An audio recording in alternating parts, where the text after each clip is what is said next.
Halo guys, balik lagi di V Channel. Jadi kali ini kita review Yamaha Mio tahun 2010. Ini yang gen pertama ya, generasi pertama. Jadi buat di sini di headlamp ini posisinya di atas ya. Jadi bukan batok buta bilangnya. Di sini covernya warna body dan ini sekaligus mengcover dari posisi minyak remnya juga ya. Dan ini buat tuas rem depan dan buat handling gripnya juga udah diganti. Nanti kita bahas. Dan di sini ada cover plat number.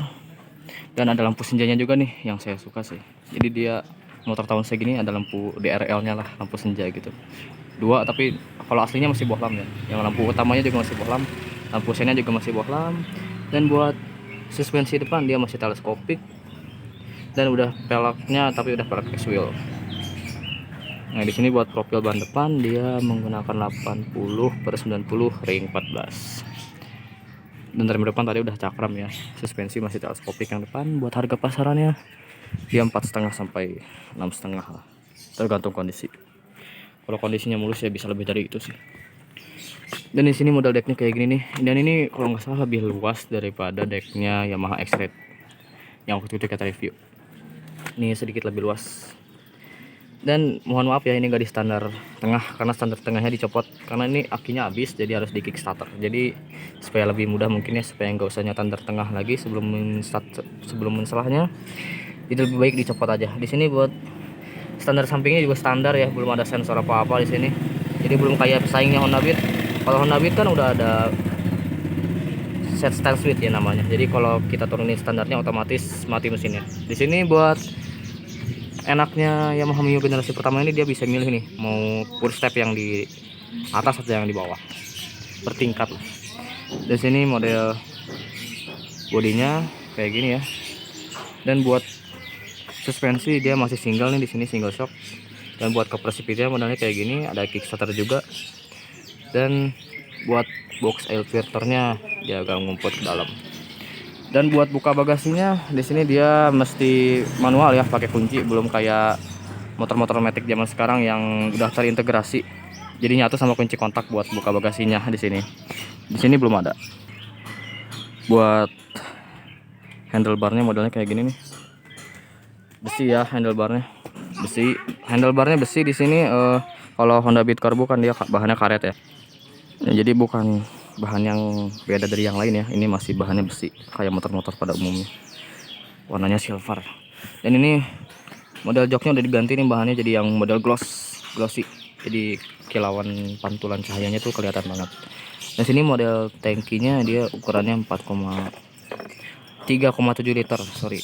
Dan di sini dia untuk bagasinya lebih dalam daripada Honda Beat Carbo ya. Lebih dalam daripada pesaingnya. Oke sih, lumayan. Dan di sini ada aki juga ya. Peletakan akinya dekat bagasi. Oke. Buat rem belakang dia masih tromol ya tentunya, dan udah Casely juga nih pelek belakangnya dengan profil ban 90/80 ring 14. Buat mesinnya sendiri dia berkapasitas 115 cc dengan tenaga 7,3 PS, torsinya 8 Nm. Dan masih ada kickstarternya juga ya. Sorry nih ngomongnya agak gimana ya, agak nyendat gitu. Dan buat di belakangnya sini dia ada spakbor, tapi plat nomornya dia dicopot ya. Buat stop lampnya kayak gini nih modelnya. Oke, buat stop lampnya modelnya kayak gitu ya. Oke, jadi modelnya kayak gini nih mikanya. Lampu sennya masih bohlam sih kalau aslinya, stop lampnya juga masih bohlam. Dan ini desain dari belakangnya. Dan ini ngipunya jadi miring gini agak gimana ya. Kalau saya sih suka di standar dulu ya kalau nge-review, jadi lurus gitu tegak posisi motornya. Dan di sini cover knalpotnya lagi dicopot nih, jadi nggak ada covernya di sini. Dan ini belum radiator juga nih, masih pendinginan udara. Dan tadi ya full step yang enak banget nih, bisa milih di atas atau di bawah. Dan buat model dashboardnya kayak gini nih, masih ya tentunya bahan plastik ya semuanya juga. Dan ada tempat penyimpanan nih yang sempit banget tapi dalam di sebelah kanan. Buat kuncinya kayak gini nih, dia belum shutter key kayak Honda Beat. Dan ini masih polosan aja, belum bisa ditutup slot kuncinya. Jadi masih rawan banget sih ini buat dimaling. Dan di sekelilingnya di sini aslinya ada frame-nya juga nih, frame plastik, cuma ini udah copot. Dan kuncinya ini mirip banget kayak kuncinya Yamaha Vega dan Yamaha Jupiter MX ya, yang seangkatan. Dan di sebelah kirinya sini dia juga ada tempat penyimpanan yang lebih dalam daripada di sebelah kanan. Dan uniknya hooknya di sini nih, di depan jok. Nah ini buat speedometernya kayak gini nih, mikanya udah diganti nih, warna biru ini ya, agak gelap sih jadinya. Dan di sini dia ada indikator lampu jauh, lampu sen, dan speedometer, petunjuk kecepatan, odometer, dan ada tangki bensin juga petunjuknya di sini. Di sebelah kiri sini dia ada saklar lampu jauh, lampu dekat, lampu sen yang kalau udah lama ini suka cepat rusak ya. Lampu sennya ini ada saklar klaksonnya juga di sini.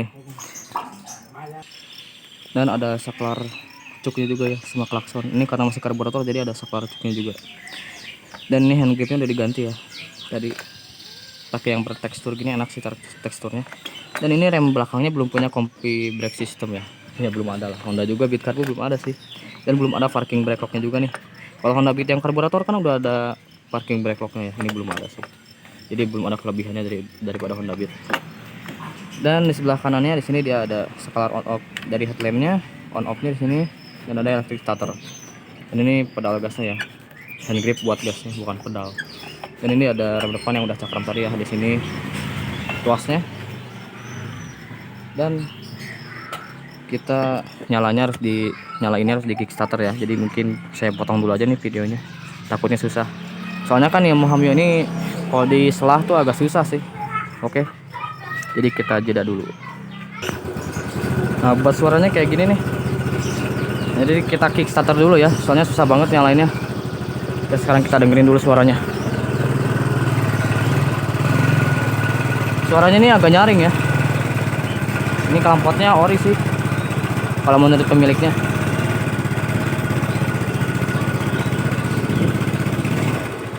Oke. Dia dilepas langsung mati. Ketika hand gripnya kita lepas langsung mati mesinnya. Yang modelnya kayak gini ya. Ya mohon maaf nih kalau banyak kesalahan pada saat saya mereview motor ini, karena motornya tuh agak gimana ya, agak susah dinyalain, jadi agak ribet sih. Oke, mungkin sekian dulu review kali ini mengenai Yamaha Mio generasi pertama ini yang tahun 2010 ya. Terima kasih sudah menonton.